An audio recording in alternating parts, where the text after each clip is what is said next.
شايف اللمبة دي؟ اللمبة دي منورة من 124 سنة في محطة مطافي في مدينة كاليفورنيا، واتصنعت يدويا سنة 1901. بس ايه المميز في اللمبة دي؟ ولا حاجة.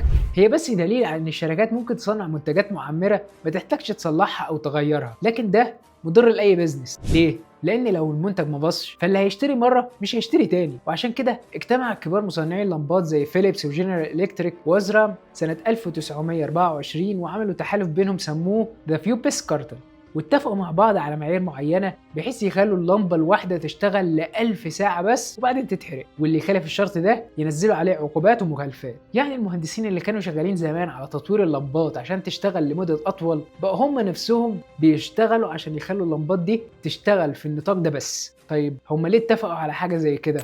الرد كان ان هم عاوزين يحطوا معايير عالميه مش بغرض التكسب والربح لا سمح الله. تفتكر اللي حصل ده كان فعلا مؤامره غرضها الربح، ولا زي ما بيقولوا